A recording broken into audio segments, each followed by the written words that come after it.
qui? Rabbi Shimon Bar Yochai et Rabbi Meir Balanes. Puisque la Iloula de Rabbi Meir Balanes, c'est la semaine prochaine, si tu veux, dimanche prochain. Et la Iloula de Rabbi Shimon Bar Yochai, c'est donc bien sûr l'Akba Omer, comme d'habitude. Mais avant de commencer à parler de ces grands Tanaïm, le jour de ce soir, il a été déplacé à lundi parce que ce soir, je pars dans le nord. Je pars dans le nord et je vais faire un pèlerinage chez les Tadikim. Tu as fait les brachot déjà? Ouais. J'ai ma fille qui va accoucher, Mazal Tov. contractions. Mazal Tov. Et j'ai mon beau-frère qui va. Eh bien, il faut acheter les mains pour ton beau-frère qui s'appelle Je peux te dire, mais je cherche. Bon, et pour ta fille? Les Dakalak et Tarnegolet Levana Bezrat Hashem. Voilà, je veux te dire, Bezrat Hashem, à la fin du Rachel Batsimcha, à la fin du jour, elle accouche ta fille. Bezrat Hashem. C'est un peu rapide, mais bon. Regarde, c'est parti. On l'a fait il y a quelques années, il y a 2 ans et demi de ça. On a fait le shiur. À la fin du shiur, ma femme m'a appelé, elle m'a dit ça y est, c'est maintenant. On est parti à l'hôpital, une demi-heure après, elle a couché. Non, c'est vrai qu'elle est rapide. Bezrat Hashem, allez, une bonne délivrance pour ta fille si Dieu veut. Et donc, je monte dans le nord si Dieu veut ce soir pour aller sur les Kivat Tzadikim avec le Rav Israël. On va faire la tournée de Tzadikim Bezrat Hashem. Donc, c'est pour ça qu'on a décalé le shiur au lundi. Maintenant, la question est de savoir à quoi ça sert d'aller prier sur les tombes des Tzadikim. C'est une bonne question. Tant qu'à faire. Moi, j'aime toujours, vous savez bien que j'aime toujours allier le shiur à ce qu'on vit. Sinon, je trouve qu'il n'y a pas trop d'intérêt parce que tu ne vis pas ton shiur. Ton shiur, il doit être en vivant et en symbiose avec ce que tu vis, je veux dire. Parce que c'est important, quand tu parles de la paracha, il faut parler de la paracha, comment tu la vis toi. Qu'est-ce qu'on vit aujourd'hui? Baruch haba. Et il faut comprendre que… Et on dit bien que chaque paracha correspond à la période d'aujourd'hui. Exactement. Donc, qu'est-ce qu'il faut comprendre d'aller chez les tzadikim? Pourquoi faire? Est-ce qu'on va prier sur les tombes des tzadikim? Il n'y a pas assez de tzadikim qui sont vivants. Il n'y a pas assez de tzadikim. Pourquoi tu vas aller sur la tombe de Rabbi Yosef Karo Tzfat? Ok, pourquoi tu vas sur le tzion de Rabbi Shimon Bar Yochai? Pourquoi est-ce que tu vas sur Rabbi Meir Balanes? Va voir un tzadik vivant. Baruch Hashem Yona. On ne parle pas des gens qui ne sont pas des tzadikim ou qui sont des arnaqueurs. D'accord, on parle, il y a quand même Baruch Hashem des vrais tzadikim. Je veux dire, au jour d'aujourd'hui, tu peux aller voir le Rav, comment il s'appelle? Hein? Non, je parle le Rav vivant. Tu peux aller voir le Rav Bouchassera dans le nord, tu peux aller voir le Rav Kanievski, tu peux aller… Il y en a quand même des rabbanim, d'accord? Il n'y a pas que des charlatans, il faut être honnête, d'accord? Bon, ça se compte sur les doigts de la main, c'est clair. Hein? Je parle des vrais tzadikim, hein? Je parle des tzadikim. Je ne parle pas des raves. Je vais voir mon rat, je vais voir le truc. Non, je parle des tzadikim, moi.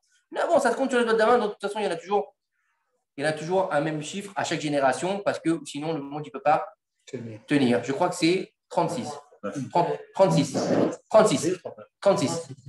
Et donc, il faut savoir que… Alors, si on peut aller voir les tzadikim qui sont vivants, quel intérêt, moi, j'ai d'aller dans le nord ce soir, d'aller prier chez le Rambam, chez le Rabbi Yosef Karo? Quel intérêt? Laisse-les tranquilles. Ils sont plus là.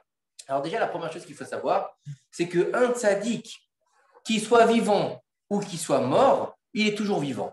Tu ne peux pas dire d'un tzaddik qu'il est mort. Qu'est-ce qu'on a dit de David Ameller? David Ameller, Chaïv et Kayam. Mais attends, il est bien mort, David Ameller.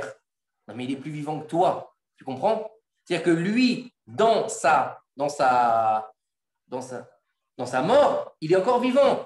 Comme on raconte dans le Pirkei Avot, on raconte que l'empereur, il était avec, c'était l'empereur Antonin, qui était avec Rabbi Yehuda Anassi. Non, c'était pas Antonin, c'était Adrien. Il marchait mauvais zéro, qui était avec je ne sais plus quel rave, et il lui a dit, je suis plus grand que Moshe Rabbeinu. Il lui a dit, comment? Il lui dit, vaut mieux un chien vivant qu'un lion mort. Il lui a dit, ah bon, pourquoi tu dis ça? Il lui a dit, parce que regarde, ton maître Moshe, il est mort, alors que moi, je suis bien vivant, donc je suis plus grand que lui. Alors, il lui a dit, ah bon, tu es plus grand que Moshe Rabbeinu? Alors, il lui a dit, on va faire un test. Il lui a dit, vas-y, c'est quoi ton test? Il lui a dit, je voudrais que tu instaures l'interdiction de faire du feu pendant une journée.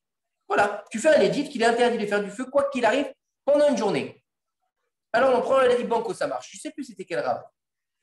Et le soir venu, l'empereur et le rave montent sur les toits. Vous savez, à l'époque, il y avait, c'était des maisons en toit terrasse comme ça. Et donc, ils se mettent sur le toit du palais pour regarder un petit peu toutes les maisons qui étaient en face d'eux. Et puis là, il lui dit, mais excuse-moi, empereur, je vois de la fumée qui sort de cette maison, c'est quoi? Il lui dit, là-bas, c'est un ministre qui est malade et le médecin a dit, il est obligé de faire chauffer un broc d'eau pour se laver les pieds et se réchauffer. Ah, et là-bas, je vois une autre fumée, qu'est-ce que c'est? Ah là, bah, c'était un de mes adjoints qui est obligé de boire de l'eau chaude. Alors il lui a dit, écoute bien ce que tes paroles sont en train de dire. Il lui dit, regarde, ton édit n'est même pas respecté une seule journée, alors que Moshe Rabbeinu, qui nous a quittés depuis plusieurs années, les Juifs ils font encore Shabbat. Donc ils sont Chaïv et Kayam, les tzadikim. Mais quelle est la force du tzadik qui a quitté ce monde? Parce qu'il a quelque chose en plus peut-être, ou en moins, que le tzadik qui est vivant. Il faut savoir que dans le Betsur Yaroum, c'est écrit, le Betsur Yaroum, c'est la chassidoute, comment l'explication de la chassidoute. Il explique là-bas que un tzaddik qui n'est plus dans le monde, donc dans le monde matériel, qui est dans le Olam Haemet, il est plus grand qu'un tzaddik vivant. Pourquoi? Lorsque le tzaddik il est sur terre, comment il est? Ben, il a un corps et il a une âme. Vous êtes d'accord avec moi ou pas? Oui ou non? Donc, étant donné qu'il a son enveloppe charnelle qui est limitée, puisqu'il a un corps, chaque homme a un corps, donc il va être limité en fonction de ses proportions. Il est gros, il est maigre, il est grand, il est petit, mais il est limité par son enveloppe charnelle. Donc, forcément, sa capacité de bénédiction ou bien d'action ou bien de réception, elle va être limitée. Même s'il est par-dessus ce corps, il a cette neshama qui va briller et qui va faire partie de son corps, elle est quand même retenue avec le corps. Alors qu'au moment où il quitte ce corps, qu'est-ce qui va se passer? Il est plus limité. Donc il arrive dans l'illimité. Et ensuite de ça, il va rejoindre le Olam Haba, le tzaddik. Où est-ce qu'il va se retrouver? Proche d'Akadosh Baruch Hu ou loin d'Akadosh Baruch Hu? En général, il va se retrouver proche d'Akadosh Baruch Hu. Donc si par exemple quelqu'un il a besoin d'une faveur du roi, qu'est-ce qu'il va faire? Il connaît deux ministres. Il connaît un ministre qui va une fois par an devant le roi, ou il connaît un ministre qui va tous les jours devant le roi. À qui est-ce qu'il va demander? Au ministre qui est tous les jours devant le roi. Donc, quand tu vas prier chez un tzaddik, il faut bien être clair, c'est que tu ne pries pas le tzaddik. Tu ne lui dis pas, Rabbi Yosef Karo, fais un miracle pour moi, Rabbi Yosef Karo, donne-moi ça, Rabbi Meir Balané, je t'en prie, je veux que ma femme, elle tombe enceinte, ou je veux que… Non, non, non, non, non. Je t'en prie, intercède auprès d'Akadosh Baruch Hu pour ma prière. Deviens en fait mon messager. Tu demandes au tzaddik de quoi? D'être celui qui va transmettre ta demande. Donc tu es en fait quoi? Tu es toi, le peuple, qui demande au ministre, donc le tzaddik, de demander à qui? Au roi qui est Akadosh Baruch Hu. Puisque toi, tu n'as pas le droit d'aller directement chez le roi. Si, tu peux. Mais je vais te donner un exemple, c'est simple. Si par exemple, d'accord, toi, le roi ne te connaît pas, ou il te connaît comme ça, d'accord, et tu as besoin de lui absolument pour qu'il te signe un truc, ou qu'il t'ouvre une affaire, ou il va te gratifier de quelque chose, d'accord? Il va te gratifier. Toi, tu vas y aller, ta demande, elle est peut-être acceptée, d'accord? Parce que tu as une belle gueule, ou parce que tu es sympathique, ou parce que tu lui as glissé un petit billet, mais tu es toujours dans le peut-être. Peut-être qu'il va accepter, peut-être qu'il ne va pas accepter. On va dire qu'il va accepter ta demande 50-50. D'accord? S'il est bien annulé, il va dire OK, banco, je te donne ce que tu veux. S'il est mal annulé, c'est foutu. Tu es d'accord? Par contre, quand c'est le ministre qui va, toi, tu connais le ministre, lui, il est très bien vu chez le roi. Il va lui expliquer ton projet, il va lui expliquer ton problème, il va lui donner les arguments pour. D'accord? Tu as 80% de chances que ton projet y passe. Pourquoi? Parce que tu as été représenté par quelqu'un qui l'a avec lui. Tu comprends? Ça s'appelle du piston. Quand tu es VIP, d'accord, tu as connu en boîte de nuit, quand tu es VIP, tu passes plus rapidement que quand tu dois faire la queue et qu'on ne dit pas de basket. Tu la connais celle-là ou pas? Oui ou non? C'est pareil. C'est pareil partout. Donc en fait, quand tu vas voir le tzaddik, étant donné qu'il est illimité, puisqu'il n'a plus son corps, donc déjà, il a une possibilité infinie. Et puis sa neshama, qui est Eloki, donc une neshama divine, elle est reliée directement à la source. C'est comme si que, en fait, au lieu d'aller au casse-pommade, d'accord, au casse-pommade, on t'ouvre la porte du coffre. Comment c'est plus facile d'avoir de l'oseille? Au Caspoma, tu vas être limité par ta carte. Par contre, quand la porte du coffre s'ouvre, tu es limité par rien du tout. Bon, à part par les gendarmes, mais bon, ça c'est un autre problème. Mais tu comprends ou pas? Donc, il faut comprendre que c'est ça. C'est pour cette raison qu'on va voir les tzadikim et qu'on va sur les kivrei tzadikim. Par contre, il ne faut pas confondre aller chez un tzadik et prier pour qu'il t'aide avec c'est le tzadik qui va te répondre. C'est pas cette chose-là. Et puis aussi, ne pas confondre avec de la nécromancie. D'accord? On n'est pas là-bas à faire des incantations en demandant au tzadik esprit es-tu là? C'est pas ça. Il n'y a pas le petit triangle là avec A, B, C, D. Non, ça n'existe pas. Hein. D'accord? Ça n'existe pas chez nous. C'est interdit. C'est considéré comme de la sorcellerie dans le judaïsme. Que ce soit bien clair.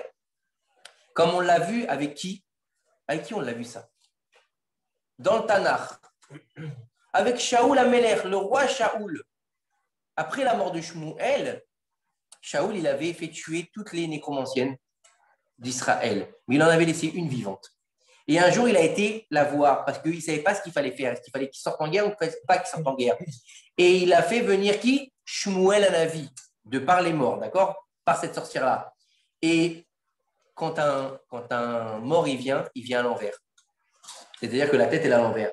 Mais là, pour le kavod du roi, il est à l'endroit, Shmuel. Donc, elle a tout de suite compris qu'elle avait affaire au roi.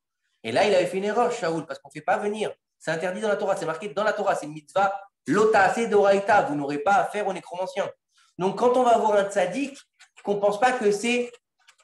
Voilà, on a fait une incantation, le tzaddik qui va nous répondre. Chazve shalom. Si vous avez un rave, entre guillemets, qui vous propose, par exemple, de voir des morts ou de faire appel aux morts, il y en a malheureusement. Il y en a, ouais. Qui vous propose de voir, par exemple, allez-nous, quelqu'un qui a des parents qui sont niftar. D'accord? Moi, on me l'a expliqué. Il y a un baba. D'accord? Non, un baba. C'était dans une Brit Mila. C'est quelqu'un de sûr qui me l'a raconté. Hein.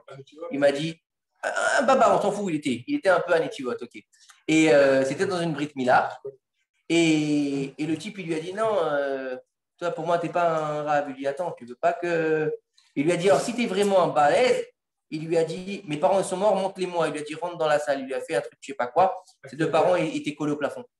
Les espèces de fantômes de ses parents étaient collés au plafond. Ça s'appelle de la nécromancie. Donc, ce n'est pas un rave, c'est de la sorcellerie. Tout simplement. Donc, il faut être bien clair que quand on va voir un tzaddik qui est parti de ce monde, c'est pour avoir un ticket d'entrée quelque part plus rapide auprès d'Akadosh Baruch. Voilà. Et bien sûr, quand on y va, il faut y aller bien sûr avec des bonnes intentions.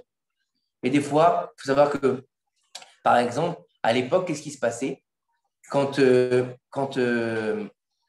par exemple, les Talmidei Chachamim, ils avaient des questions. Je parle attention à un niveau, c'est un autre niveau. Hein. Quand ils avaient des questions, par exemple, ils étudiaient le Shulchan Aruch Rabbi Yosef Karo.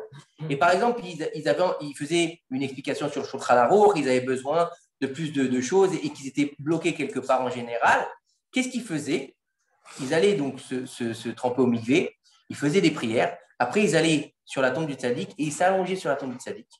Et là, ils faisaient leurs demandes pour que le tzaddik les aide à comprendre, par exemple, ou les aide à mieux gérer leur capacité au niveau de la Torah ou leur donne une réponse.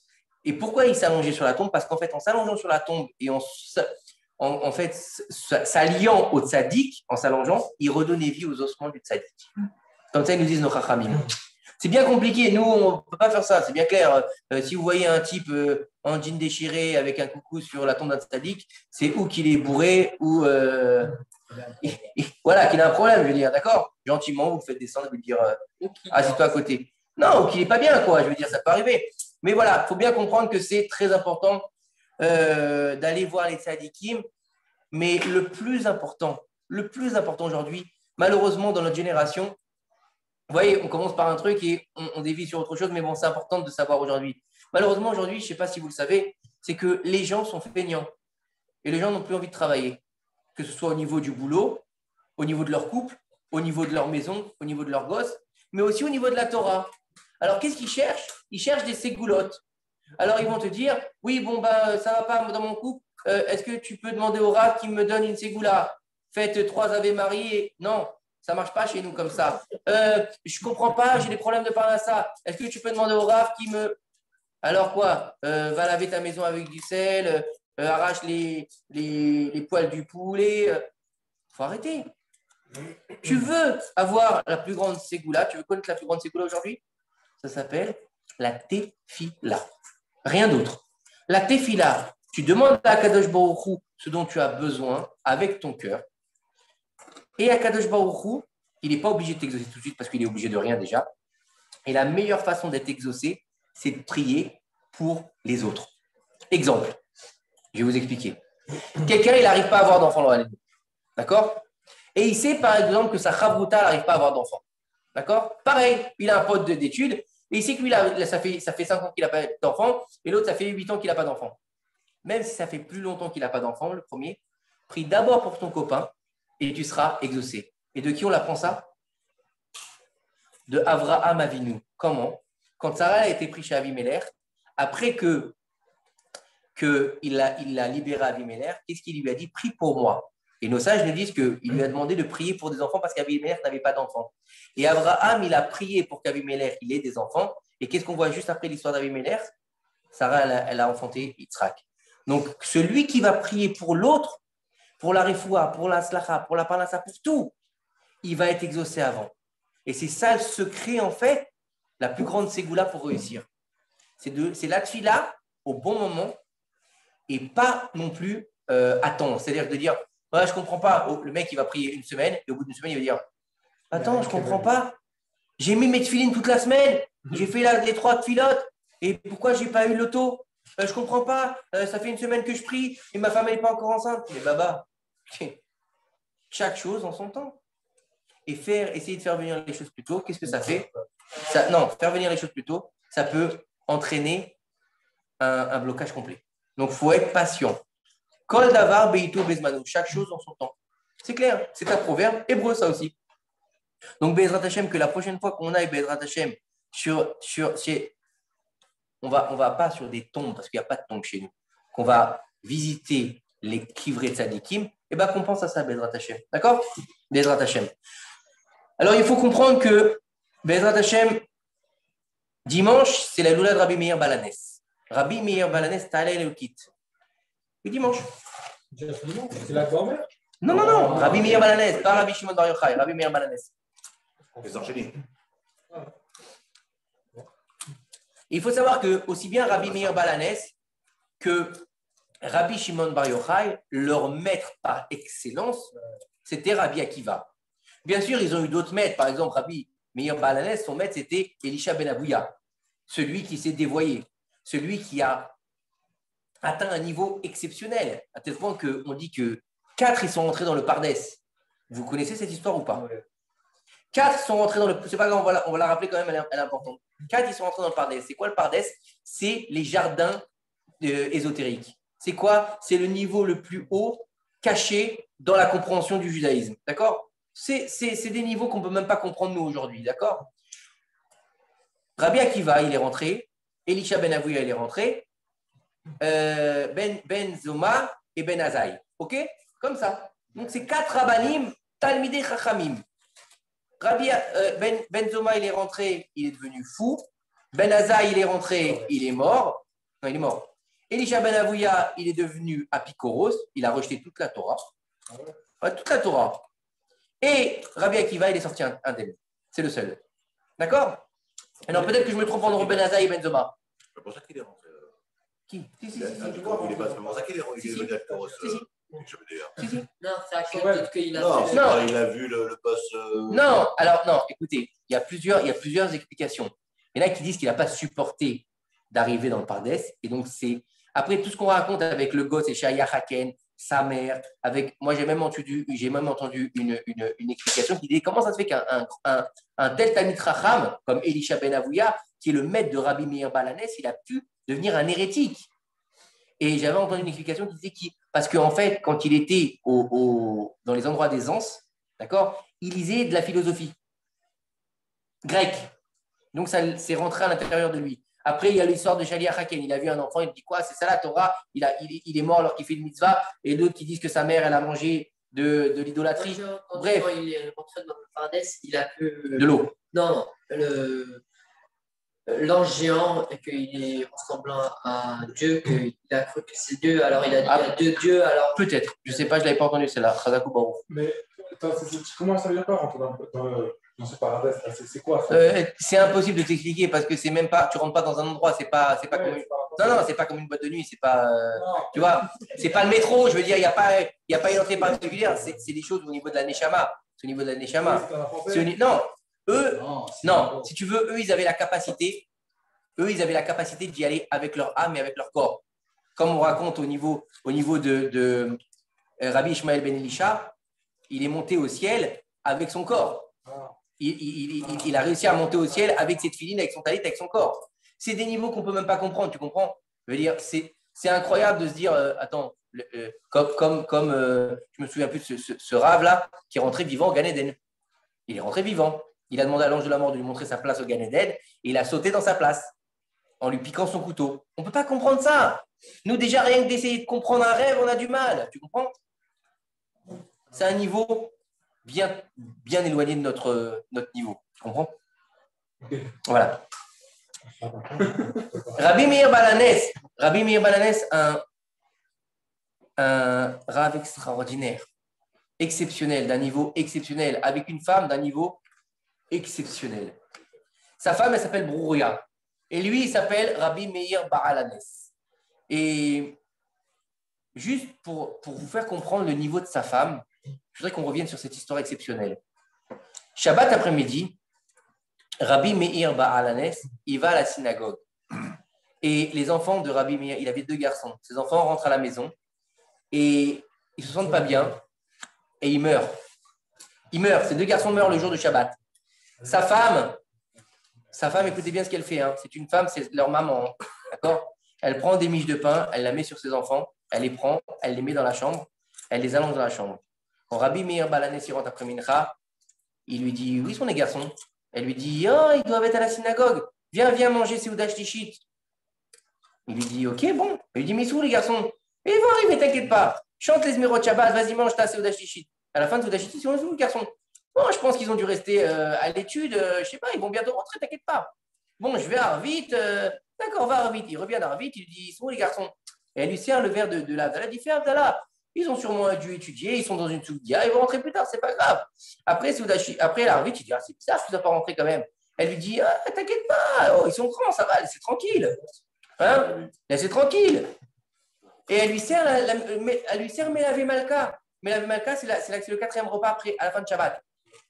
Il mange Melavé Malka, il fait Birkat Hamazon. Une fois qu'il a fini Melavé Malka, il fait Birkat Hamazon, il dit, je comprends pas, ils sont où les enfants? Et là, Brouria lui dit, j'ai une question à la à te poser. Il lui dit, ok, je t'écoute. Il lui dit, quelqu'un est venu me voir et m'a donné un dépôt. Maintenant, il m'a demandé de lui rendre ce dépôt. Est-ce que je dois lui rendre? Et là, il lui a dit, c'est pas une question, bien sûr que tu dois lui rendre. C'est normal. Qu'est-ce qu'elle lui a dit? Écoute bien ce qu'elle lui a dit. Hein. Elle lui a dit, je ne l'aurais jamais fait sans ton accord. Et là, elle l'a pris par la main, elle l'a mis dans la chambre, elle lui a montré dans son corps. Il lui a dit, et il a commencé à pleurer. Elle lui a dit, pourquoi tu pleures? Il lui a dit, mes 2 enfants, c'est 2 Talmid Chachamim que j'ai perdus aujourd'hui. Comment tu veux que je pleure pas? Qu'est-ce qu'elle lui a dit? C'est leur mère, hein, elle les a mis au monde, imagine le truc. Hein. Hachem Nathan, Hachem Lakar, Yishem Hachem Evora. Hachem, il a donné, il a repris que son nom soit sanctifié, elle lui a dit. Tu comprends le niveau de Brouria? Nos sages nous disent qu'elle donnait des cours de Torah aux hommes, tel point qu'elle était forte, Brouria. Bref, ça c'est pour le niveau déjà. Vous situez le niveau à peu près, et c'est que sa femme. Hein. Rabbi Meir Balanes, élève de Rabbi Akiva, un des 5. Rabbi Meir Balanes, comment est-ce qu'il a reçu ce nom de Balanes? À l'époque de Rabbi Meir Balanes, les Romains, ils étaient la puissance mondiale et ils régnaient sur Israël. Et ils interdisaient l'étude de la Torah. Ils tuaient les Juifs, ils violaient les Juifs. Ils étaient atroces avec nous interdits de faire la Brit Mila. Et c'était vraiment une période très difficile. Et le beau-père de Rabbi Meir Balanes, Rabbi Hanina ben Teradion, il s'appelait. Il a été un des 10 martyrs de la foi avec Rabbi Akiva. Et qu'est-ce qui s'est passé avec lui? Malheureusement, qui faisait Rabbi Hanina ben Teradion, il enseignait la Torah au public, alors que c'était interdit. avec un rouleau de Sefer Torah collé contre sa poitrine. Un jour, les Romains sont passés par là. Ils l'ont vu qu'il était en train d'apprendre la Torah aux gens dans la rue. Ils ont dit, ah, t'étudies la Torah? Ils l'ont pris, ils l'ont enroulé dans son Sefer Torah, ils l'ont mis sur un bûcher, ils lui ont mis des éponges mouillées sur lui et ils ont foutu le feu. Pourquoi ils ont mis des éponges mouillées? Pour qu'il brûle lentement, pour que ça dure plus lentement. Et ses élèves qui étaient autour lui disent, Rabbi, ils lui ont dit, Rabbi, qu'est-ce que tu... Il ouvre la bouche que le feu il puisse rentrer en toi, que tu puisses mourir plus rapidement. Il lui dit, Chazve Shalom, que je mette moi fin à ma vie. Au moment où je dois quitter mon âme, je quitterai mon corps, je quitterai mon corps. Ils lui ont dit, Rabbi, qu'est-ce que tu vois? Il lui dit, je vois les lettres voler devant moi. Il lui a dit, maintenant que je suis... Il leur dit, si j'étais mort seul, j'aurais eu de la peine. Mais étant donné que je meurs avec un Sefer Torah, celui qui demandera réparation pour le Sefer Torah demandera en même temps réparation pour moi. Le bourreau, quand il a entendu ça, tu ne connais pas cette histoire? Rabbi Hanina ben Teradion. Le bourreau, quand il a entendu ça, il lui a dit, Rabbi, est-ce que si je t'enlève les éponges et que je ravive le feu pour que tu meurs plus vite, est-ce que j'aurai le droit aussi au monde futur? Il lui a dit, je te promets que tu auras le droit au monde futur si tu me donnes, si tu fais ce que tu as dit. Le bourreau, il a enlevé les éponges, il a ravivé le feu, il a pris Rabbi Teradion et il est mort plus vite. À ce moment-là, le bourreau, il a sauté dans le feu et il est mort avec Rabbi Hanina ben Teradion. Il y a une voix qui est sortie du ciel et qui a dit, le bourreau et Rabbi Hanina ben Teradion sont invités en Olam Haba. Comme ça, il nous raconte nos Chachamim. Et donc, Rabbi Hanina ben Teradion, il est mort.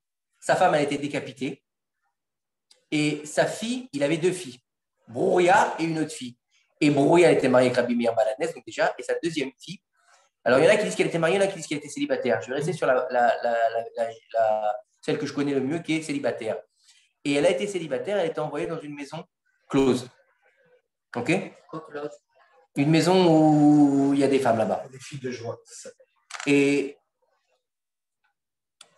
quand elle a entendu ça, Brouya, elle lui a dit, écoute, Meir, je ne peux pas voir ma soeur comme ça, je t'en supplie. Va la sauver.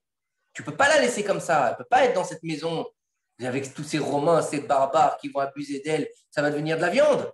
Comment ma soeur, qui est pure, qui vont en faire une prostituée, Chazve Shalom, je t'en prie, va la sauver. Il lui dit, écoute, je te promets rien, je vais tout faire pour la sauver, mais je pourrai la sauver seulement si elle est restée pure. Qu'est-ce qu'il a fait Rabbi Meir Balanès? Il s'est déguisé en soldat romain, il a pris une bourse d'or et il est parti là-bas à la maison close. Et il a demandé à avoir celle-là, seulement celle-là. Alors, quand elle arrivait, elle n'a pas reconnu. Vous savez, à l'époque, ce n'était pas comme aujourd'hui. Quand il y avait des grands rabbinim comme ça, ils ne regardaient même pas, ils ne se regardaient même pas. Ils ne se regardaient même pas. C'est-à-dire qu'il y avait tellement de tsniout qu'ils ne se regardaient pas. Comme Abraham, il a dit à sa femme arrivant en Égypte, maintenant, je sais que tu es belle. Ça faisait 70 ans qu'il vivait avec elle. Maintenant, je sais que tu es belle. Tu comprends? Il y avait une autre approche de cette tsniout qui était très particulière. Il y avait un respect des rabbinim et des talmidei chachamim. Et quand il est arrivé, donc il lui a fait des avances pour voir si elle était pure ou elle n'était pas pure. Il a dit, oh, vas-y, on y va, quoi. Elle lui a dit, non, je ne peux pas. Il lui a dit, pourquoi je ne peux pas? Elle lui a dit, je suis nida. Dégueulasse, je ne veux pas. Moi, no way. Elle a dit, c'est pas grave, je ne suis pas pressé, je vais attendre. Et elle lui a dit, comme ça, ils nous disent nos sages dans le Midrash, elle lui a dit, je ne comprends pas, pourquoi tu veux m'attendre? Il dit, regarde autour de toi, il y a des centaines de jolies filles. Fais ton choix. Pourquoi tu m'attends? En plus, moi, je ne suis pas une pin-up, quoi. Va t'éclater avec les autres. Alors, qu'est-ce qu'il a fait, Rabbi Meir Balanès? Il a été voir le gardien de la maison close et lui a dit, dis-moi, celle-là, elle n'est pas un peu bizarre? Comme si c'était un Romain, tu vois. Pas un peu bizarre, je vais, un petit Kalénida, après un petit, il y a d'autres meufs. Qu'est-ce que c'est que ce balagan-là? Alors, le responsable lui dit, écoute, je te dis franchement, moi non plus, je ne comprends pas. Et à chaque fois qu'il y a un client potentiel, elle lui dit la même chose. Il dit quoi? Elle n'a jamais été? Il me dit, elle n'a jamais été. Alors là, il dit, si elle n'a jamais été, je peux la sauver. Il lui dit, regarde, je suis son beau-frère, je vais te donner de l'oseille, tu prends cette oseille, une partie tu le prends pour toi, et une partie, tu sous-dois tes supérieurs pour être tranquille. Alors il a dit, et si après qu'ils aient fini l'argent dont je les ai soudoyés, ils m'accusent que j'ai laissé partir une captive, ils vont me mettre à mort. Il lui dit, écoute, S'ils te disent, s'ils veulent te mettre à mort, au moment où tu vas être sur l'échafaud, tu te diras, Dieu de Meir, réponds-moi 3 fois et tu seras exaucé, t'inquiète pas. Il lui a dit, ouais, c'est ça. On m'a raconté beaucoup de choses. Moi aussi, j'ai vu David Copperfield. Arrête tes bêtises. Ne me raconte pas de bêtises. Il faut que tu me trouves une solution. Il lui a dit, tu ne me crois pas? Il lui dit non. Il lui dit, viens avec moi. À côté, là-bas, dans les rues, à côté du marché, il y avait des chiens très méchants qui mangeaient les gens. C'est-à-dire que ce n'étaient pas des chiens qui mordaient, c'était des chiens qui étaient agressifs, espèce de pitbull. Ouais, espèce de pitbull terrifiant. Et encore, on n'a pas fait les 10 martyrs de la foi ce soir. Inventé aussi. Hein? Inventé. Quoi inventé? Non. Il n'y a rien inventé. Il y avait des espèces de pitbull terrifiants qui mangeaient les gens. Et qu'est-ce qu'il a fait, Rabbi Meir Balanès? Il a dit, regarde, tu vois ces pitbulls? Il lui a dit, ouais, je les vois. Il a ramassé des pierres par terre et il en a jeté dessus. Et là, le gardien, il a pris de panique, il a commencé à courir. Il dit, attends, bouge pas. Il ne tenait pas le bras, l'autre, il est en panique. Il lui dit, Dieu de Meir, réponds-moi, Dieu de Meir, réponds-moi, Dieu de Meir, réponds-moi. Et les chiens, ils viennent et il appelle les mains de Rabbi Meir. Il appelle les mains de Rabbi Meir et ils s'en vont, comme on dit, la queue entre les jambes. Alors là, il voit ça, le gardien, il dit, ok, banco, allez, vas-y. Allez, prends-la et va-t'en. Et qu'est-ce qu'elle devient? J'en sais rien, elle est devenue ce qu'elle est devenue, Baruch Hashem. Et donc, il a soudoyé ses supérieurs. Et bien sûr, quand ils ont fini d'utiliser les pots de vin, ils se sont retournés contre lui. Et il a été condamné à mort. Et au moment où il était sur l'échafaud, au moment où le bourreau a levé la hache ou l'épée pour lui couper la tête, il a dit, Dieu de Meir, réponds-moi, Dieu de Meir, réponds-moi, Dieu de Meir, réponds-moi. Et à ce moment-là, le bourreau a été pris d'un malaise et il n'a pas pu appliquer la sentence. Il faut savoir qu'à l'époque, lorsque le bourreau, parce que vous savez que le bourreau, ce n'était pas n'importe qui, il était choisi. C'était quelqu'un de particulier. En général, c'était des gens qui étaient importants qui étaient les bourreaux. Parce que le droit de vie ou de mort sur un homme, il fallait donner ça à des gens importants. Mais il y avait une loi qui disait que lorsque le bourreau ne peut pas réaliser la sentence, l'accusé est gracié. Et donc, il a été gracié. Après, bien sûr, le visage de Rabbi Meir Balanès, il avait été gravé sur tous les panneaux pour qu'il le tue. Et un jour, en fait, ce qui s'est passé, c'est qu'ils ont vu Rabbi Meir Balanès, les soldats romains, ils ont couru après lui. Et il y en a qui disent qu'à un moment-là, il est passé devant une rue pas très propre. Et il y a le prophète Élie, à Wanavi, qui s'est déguisé en femme, il l'a enlacé. Quand ils sont passés, les Romains, ils ont dit « c'est pas possible que ce soit le rave des Juifs qui est avec une prostituée », donc ils sont partis. Et il y a une autre qui dit qu'il est rentré dans un restaurant Taref, il a mis le petit doigt dans la soupe ou le porc ou je ne sais pas quoi, et il a sucé un autre doigt. Et ils ont dit « c'est pas possible que ce soit le rave parce que sinon il ne serait pas rentré dans un restaurant Taref », et c'est comme ça que Rabbi Meir Balanès, il a eu la vie sauve. Il y a beaucoup d'autres histoires sur Rabbi Meir Balanès, mais on dit que celui qui veut une Yeshua au niveau de Rabbi Meir Balanès, il met la tzedaka, il achète de l'huile aussi, il met de l'huile dans le candil, et il dit, et là, des Meir Aneni, pas des Rabbi Meir, des Meir Aneni. Parce que Meir, c'est aussi un nom d'Akadosh Baruch Hu. Et pourquoi on l'appelait Meir alors qu'on dit qu'il s'appelait, on dit qu'il s'appelait Neorai. Donc s'il s'appelait Neorai, pourquoi on l'appelait Meir? Parce que Meir est à Olam, il illuminait de par sa sagesse le monde. Nos sages nous disent que normalement, la halakha, elle aurait dû être appliquée comme Rabbi Meir Balanès, parce qu'il avait toutes les halakhot. Et il était tellement profond qu'il arrivait au sod pour comprendre la racine même de la halakha. Mais étant donné qu'il était trop profond, ses collègues n'arrivaient pas à comprendre la halakha. Donc la halakha n'a pas été nifseka comme lui. Elle n'a pas été tranchée comme lui. Vous imaginez le niveau de Rabbi Meir Balanès? Je ne sais plus quel Rav il disait. J'ai atteint le niveau que j'ai atteint aujourd'hui parce que j'ai eu la chance de voir Rabbi Meir Balanès de dos. Imaginez le niveau. Hein. On dit de lui qu'il prenait les montagnes et qu'il les fracassait les unes contre les autres pour donner l'image de la puissance de Rabbi Meir Balanès. Comprenez? Rabbi Meir Balanès, il est enterré à Tibériade en face du lac. Il y a une yeshiva là-bas. Et Rabbi Meir Balanès, il est enterré debout. Alors normalement, il est interdit d'enterrer debout. Alors pourquoi est-ce qu'on a enterré debout Rabbi Meir Balanès? Parce qu'on doit être allongé. Non, c'est comme ça. Parce que tu ne peux pas debout. Debout, c'est une forme d'orgueil quelque part, une forme de vie aussi. Mais en fait, parce qu'on l'a enterré debout parce qu'il a fait le vœu de ne pas s'allonger, de ne pas se reposer en fait, puisque quand tu es allongé, tu es en repos. On parle de repos quand on est dans la tombe, pas de mort, de repos. Il a fait le vœu de ne pas se reposer tant que le Mashiach ne serait pas venu. Donc, c'est le seul qui était enterré. Qui est enterré. Il est vraiment debout. Il est vraiment. J'ai pas été vérifié. Oui, j'ai vu ça. Oui, mais dans le Tioun. Mais c'est vrai. Baba Salé aussi, c'est immense. Tu as l'impression qu'il est debout. Tu peux pas savoir. Non, normalement, ils sont allongés. Ils ont tous des grandes stèles. Hein, tu vois, c'est des grands monuments. Tu peux pas savoir. Non, tu peux pas savoir s'il est debout. Je crois qu'il a la surface. Ouais. Oui, par exemple, quand tu vas à Marata Marpella, où tu es toi là-haut, il n'y a rien là-dedans. C'est juste une stèle. Ils sont enterrés dans une Mehara. Mehara, c'est quoi? C'est une grotte. Tu trouves que ça ressemble à une grotte, ça? Ça ressemble plus à un château qu'une grotte. Ils sont tout en bas, en profondeur. C'est-à-dire qu'au niveau, si tu veux, de Google Maps, par exemple, l'endroit où il y a cette stèle-là, c'est l'endroit où il est Abraham Avinu.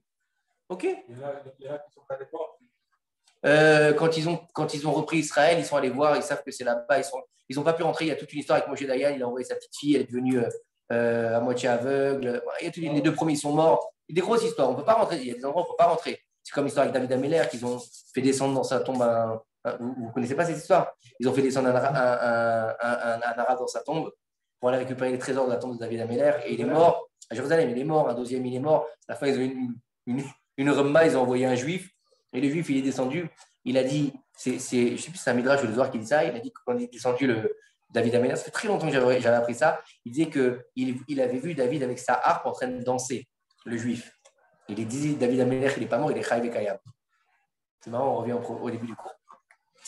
Et donc, voilà pour l'histoire de Rabbi Meir Ba'alanes. L'histoire de Rabbi Meir Ba'alanes, elle est particulière, même avec sa femme Brouria.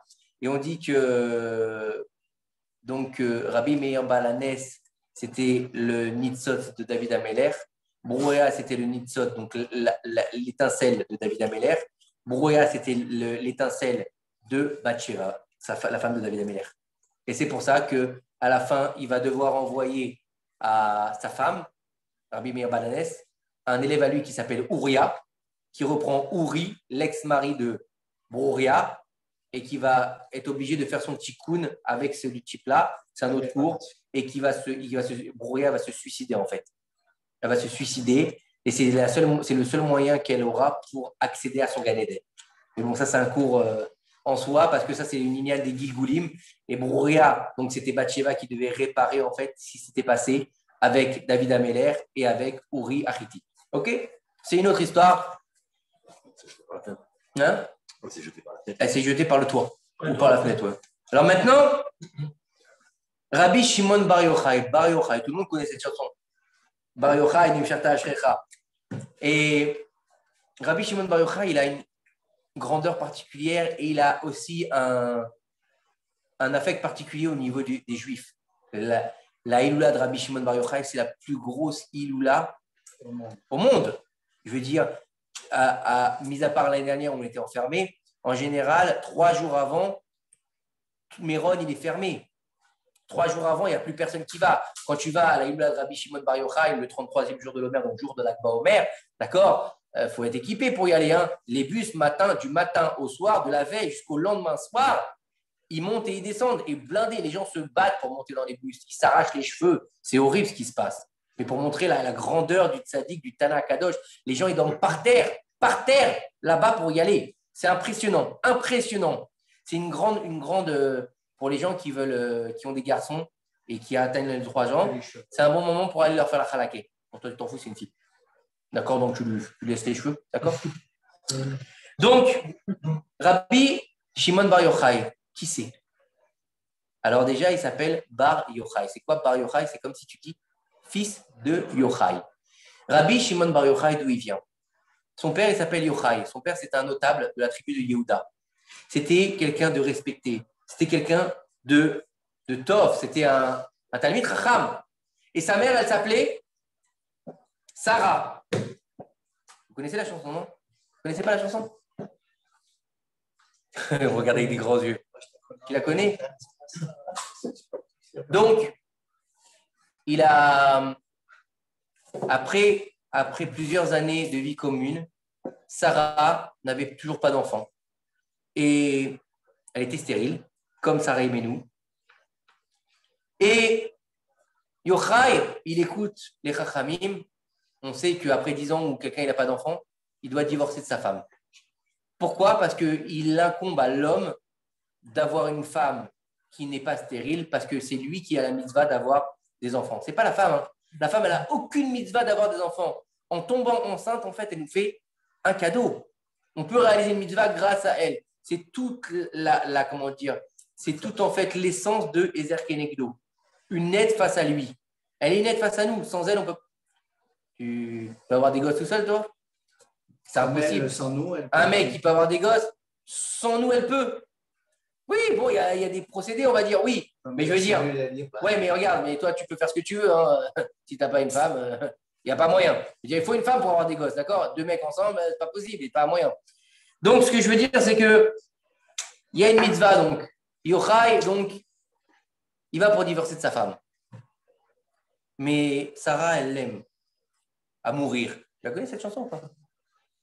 Et il lui dit, je suis désolé ma chérie, je t'aime, mais je vais te divorcer de toi. Et elle, qu'est-ce qu'elle fait? Elle dit, il est hors de question qu'il me divorce. Elle ne lui dit pas à lui, hein, elle se dit à elle. Et tous les jours, elle prend le télim et elle verse des pleurs. Et elle verse des pleurs. Et elle verse des pleurs. Et elle lit télim. Et elle demande à Kadosh Baruch Hu, je t'en supplie, fais que je puisse enfanter pour cet homme. Je t'en supplie. Fais que je sois le récipient qui va donner naissance à un enfant pour que cet homme ne me jette pas. D'accord? Comme l'histoire de Hannah. Hannah aussi, elle était stérile. Et vous savez, j'ai entendu un chidouche extraordinaire la semaine dernière. Vous savez qu'on est tous des Gilgoulim ou pas? On a parlé de la semaine dernière des Gilgoulim avec Rabbi Akiva, avec Shrem, etc. Et j'ai entendu un chidouche exceptionnel du Rav de Patrick, le Rav Béros. Et il disait que Hannah, c'est le Gilgoul de Rachav. Rachav, vous savez, c'était qui Rachav? Rachav, c'était la femme de Yoshua Binoun. C'était la prostituée qui était donc à Jéricho, qui les a aidés à rentrer en Israël pour la conquête d'Israël et qui s'est mariée après avec Yoshua Binoun. Et en fait, il explique en fait que Rachav et que Hannah, c'est le Gilgoul de Hannah. Que Hannah, c'est le Gilgoul de Rachav. Et comment on le sait? Il y a marqué dans Vatit Palel Hannah, donc la prière que Hannah a faite pour avoir Shmuel et qu'on lit tous les matins. Vatit Palel Hannah, juste après, il y a marqué Rachav. Donne-moi le livre, je vais lire. Donne-moi un sidour. Et donc, voilà. Vas-y, dépêche-toi, allez. Un sidour. Et donc, en fait, comprenez que tout ce qu'on fait, c'est des réparations de vie antérieure. Comme on l'a expliqué une fois que Yoshua, c'était Yosef Hatzadik, puisque Yoshua, il vient de Yosef. Oui ou non? Vous connaissez ça ou pas? Yoshua, il vient de Yosef, et que Rachav, étant donné qu'elle était une prostituée, pourquoi elle s'est mariée avec Yoshua, qui était quand même le malik d'Eretz Israël? À quoi bon? Et en fait, on nous disait que c'était en fait la Sitra Acha qui revenait donc de la femme de Potiphar, qui venait dans Rachav pour faire le tikkun que Yosef, il n'a pas eu le droit d'aller avec la femme de Potiphar. D'accord? Ça, c'était juste pour la petite introduction. D'accord? 2 secondes, je cherche le Vatit Palel Hannah. Je n'ai pas l'habitude de prier dans ce sidour-là. Donc, je vais vous dire ça tout de suite. Mais c'est énorme. J'ai trouvé ça magnifique. Quand il a dit ça, j'ai fait des bonds sur la chaise, bien que j'étais dans la voiture. Vatit Palel Hannah, Vatomar Alatz Libi Bashem, Rama Karni Bashem, Rachav Pi. Ma bouche, elle est Rachav, c'est-à-dire qu'elle est ouverte. Comme Rachav. C'est énorme. Bref, on continue. Donc, Sarah, elle est stérile, mais elle ne veut pas quitter son mari. Rosh Hashanah arrive, et vous savez que tout est décrété à Rosh Hashanah. Et Rosh Hashanah, ils font le seder. Yochai et sa femme Sarah, ils sont là, ils sont en train de faire le seder comme ils peuvent. Il n'y a pas d'enfants, il n'y a pas de filles. Bref, bon. Et qu'est-ce qui se passe? Ils finissent de manger, ils vont se coucher.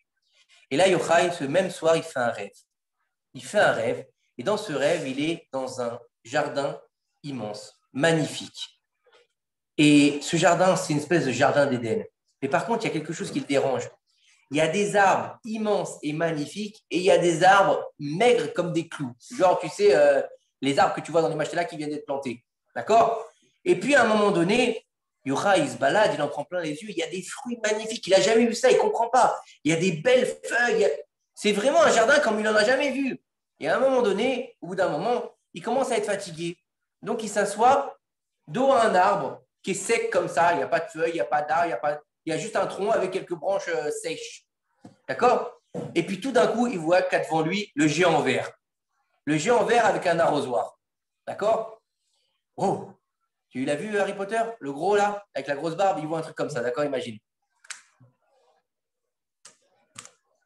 Donc, et il voit ce géant venir aller vers les arbres secs, vers certains arbres secs.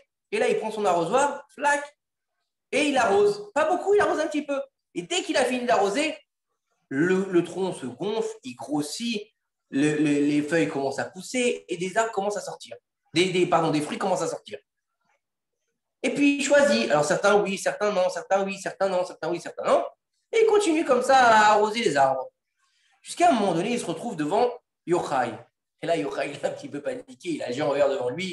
Et il n'est pas bien. Qu'est-ce que je peux faire? Alors il se pousse. Il se dit peut-être qu'il va arroser mon arbre. Et là, contre toute attente, au lieu de prendre l'arrosoir et d'arroser l'arbre, il pose son arrosoir par terre, le géant vert. Il ouvre son manteau et il sort une toute petite fiole de son manteau. Il prend cette petite fiole et commence à arroser l'arbre de Yochai. Maintenant, il n'y a que quelques gouttes qui sortent. Et il arrose. Il finit d'arroser, il prend la fiole, il la remet dans son manteau, ferme son manteau, il reprend son jerrycan, d'accord? Et il s'en va. Il s'en va. Il ne dit pas un mot à Yochai, il lui dit rien. Yochai, il ne comprend pas, il est perplexe. Puis quelques secondes plus tard, il voit que l'arbre qu'il a arrosé le géant avec ses simples petites gouttes, quoi. Le tronc, il commence à grossir, grossir, grossir. Il devient beau, il devient frais, il remplit de sève. Il commence à pousser des branches énormes. Les branches se remplissent de feuilles et de feuillage et de fruits magnifiques, immenses. Et puis tout d'un coup, l'arbre, il recouvre tout le jardin. Et tout le jardin. Et un seul arbre qui recouvre tout le jardin, c'est-à-dire qu'il est plus grand que tous les autres arbres, il recouvre tout le jardin. Et là, Yochai, il se réveille. Il se réveille, il est tout en sueur, il tape le cou de Sarah, il lui dit on va avoir un enfant. Quoi, on va avoir un enfant? Il lui dit on va avoir un enfant, je l'ai rêvé. Il dit d'accord, t'as rêvé, calme-toi, ça va bien se passer. Le lendemain, ils vont voir Rabbi Akiva, qui était le géant de la génération. Et il lui dit, Yochai, il va le voir, il lui dit, Rabbi, regarde, j'ai fait un rêve, dis-moi vraiment que c'est bien ça, que je ne me trompe pas dans mon interprétation. Ça veut bien dire que je vais avoir un enfant. Et Rabbi Akiva lui dit, oui, tu vas bien avoir un garçon cette année. Mais non seulement tu vas avoir un garçon, mais tu vas avoir une lumière extraordinaire. Tu vas avoir une neshama exceptionnelle.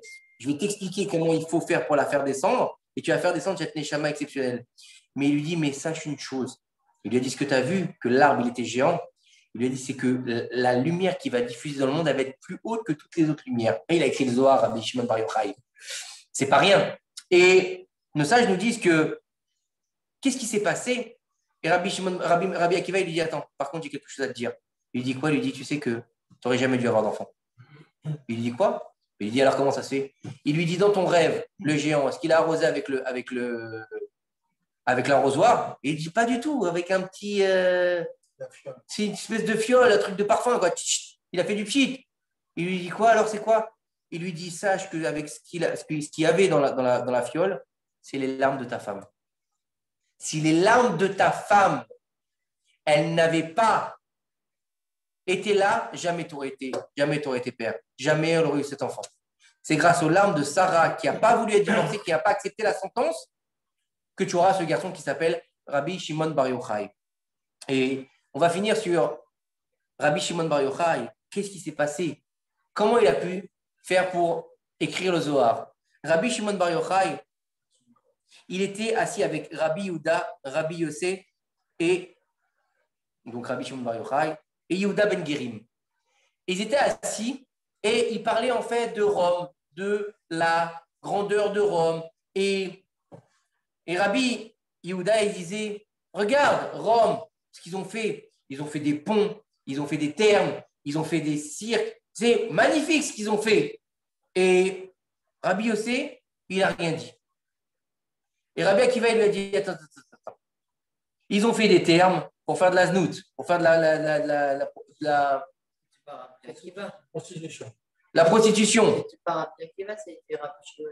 Rabbi Shimon Bar Yochai, pardon. Ils ont mis des termes pour faire de la prostitution, pour faire de la débandade entre les femmes et les hommes. Ils ont fait des ponts. La débauche, merci. Ils ont fait des ponts pour pouvoir faire des taxes. Et ils ont fait des cirques pour pouvoir se divertir. Il n'y a pas de Torah là-dedans. Et qu'est-ce qui s'est passé? Yehuda Ben Guérim, il est rentré chez lui et il en a parlé avec ses parents. Entendu. Il lui dit que c'était un élève de Rabbi Akiva, de Rabbi Shimon Bar Yochai, pardon. Et il est rentré chez lui, il en a parlé avec ses parents. Et malheureusement, ça arrivait aux oreilles de Rome. Ça arrive aux oreilles de Rome. Qu'est-ce qu'ils ont décidé? Ils ont dit, Rabbi Yehuda qui a fait notre éloge, il sera promu en tant que grand rabbin. Rabbi Yossé qui n'a rien dit, lui, sera exilé. Et Rabbi Shimon Bar Yochai qui a parlé en mal de nous sera mis à mort. Il s'est caché dans un Beth Knesset avec son fils Elazar et tous les jours sa femme venait lui emmener à manger. Et au bout d'un moment, quand les pressions se sont fait plus fortes avec les Romains, il a eu peur. Il s'est dit, s'il attrape la femme, ils vont la torturer et elle va craquer et ils vont nous trouver. Ils sont partis dans la grotte et un miracle a été fait que la grotte a été refermée sur eux et que là-bas, il a poussé un caroubier et une source d'eau. Et ils sont restés 12 ans à l'intérieur de la grotte. 12 ans, ils ont mangé des caroubes et ils ont bu de la flotte. Imaginez, les caroubes, c'est dégoûtant, c'est dur, c'est pas très... Il y a une autre explication qui dit que le Shabbat, le caroubier, il se transformait en datchi. Il pouvait manger des dattes parce que la date, c'est mésine, c'est ça, comment dire, ça, comment on appelle ça quand on mange, ça rassasie, et donc il pouvait faire Birkat Amazon. C'est une explication, pas une autre explication. Et en fait, qu'est-ce qu'il faisait? Toute la journée, ils s'enterraient dans le sable, nus, jusqu'au cou, et ils étudient la Torah entre eux avec le prophète Eliyahu Hanavi qui leur apprenait la Torah, et le père et le fils. Et au moment de faire la prière, ils sortaient de leur cou et ils se mettaient leurs habits pour faire la prière seulement. Ça a duré 12 ans. Au bout de 12 ans, ils sont sortis. Et Je n'ai pas compris pourquoi ils se mettaient nus dans le sable. pour ne pas abîmer leurs affaires. Oui, pour ne pas abîmer leurs affaires. Parce qu'ils ne savaient pas comment ils allaient rester dans la caverne. Ce n'est pas la caverne d'Ali Baba. Hein. Il n'y avait pas les trésors là-bas. Il n'y avait que dalle là-bas. Bah non, il y avait une source d'eau où ils buvaient, il y avait un caroubier. Il n'y avait rien. Et il faut savoir que qu'est-ce qui s'est passé? C'est qu'au bout de 12 ans, ils ont entendu une voix céleste qui dit Rabbi Elazar et Rabbi Shimon Bar Yochai sortaient de la caverne. Ils sont sortis de la caverne. Et puis, eux qui étaient complètement en train d'étudier la Torah jour et nuit, qui étaient arrivés à un degré exceptionnel de Torah, ils ont commencé à voir les gens qui bêchaient, qui faisaient la brouette, qui récoltaient. Chaque fois qu'ils regardaient des individus, sous leur regard, ils brûlaient. Ils brûlaient vifs, t'imagines le truc? Un poulet farci, quoi. Un poulet grillé. Et une voix céleste, elle s'est dit, vous êtes sortis pour brûler mon monde? Rentrez dans la caverne encore une fois. Ils sont restés jusqu'à presque 13 ans. Et juste avant les 13 ans, ils se sont dit, attends, même les méchants au Guéhinam, il ne reste pas plus d'un an. Ils sont sortis de la caverne. On dit que tout ce que Rabbi Elazar y brûlait, Rabbi Shimon Bar Yochai, il lui redonnait la vie. Et on nous dit à quel moment ils ont été apaisés. Rabbi Elazar, il était plus grand que Rabbi Shimon Bar Yochai. Vous savez pourquoi? Son fils. Pourquoi il était plus grand que lui? Parce que Rabbi Shimon Bar Yochai, il a été obligé d'aller dans la caverne parce qu'il y avait les pressions romaines, parce qu'il y avait le danger d'être mis à mort. Mais Rabbi Elazar, il n'avait aucune obligation, il n'y avait pas de danger de mise à mort pour lui, il aurait pu rester chez lui tranquillement. Mais il a quand même décidé de s'enfermer, lui, dans la caverne. Donc, comme il a fait de son propre réchoute, il a atteint un niveau encore plus grand que Rabbi Shimon Bar Yochai, nous disent nos sages. Imagine le niveau, hein, c'est énorme. Rabbi Shimon Bar Yochai, il n'y avait pas de minyan. Rabbi Shimon Bar Yochai et Rabbi Elazar, quand est-ce qu'ils ont été apaisés? Un vendredi après-midi, ils ont vu un juif courir avec 2 branches de myrte dans les mains. Il courait, il se dépêchait. Ils l'ont arrêté, il dit, oh, tu cours comme ça, qu'est-ce que t'as le fait aux fesses? Où tu vas? Il a dit, je dois me dépêcher pour aller faire Shabbat, pour faire les préparatifs, pour que je sois prêt pour l'heure de rentrée du Shabbat. Et là, ce qui s'est passé, ils lui ont dit, mais qu'est-ce que c'est que ces branches de myrte? Ils lui ont dit, c'est en l'honneur du Shabbat. Il lui dit, mais pourquoi deux? Tu suffis faire d'une, ça suffit, tu peux faire le Bessamim, c'est bien, puisque vous savez, le Rav Citruc, il disait, le Rav Citruc, il disait, comme tu laisses partir le Shabbat, tu dois le faire rentrer. C'est-à-dire que comment tu fais partir le Shabbat?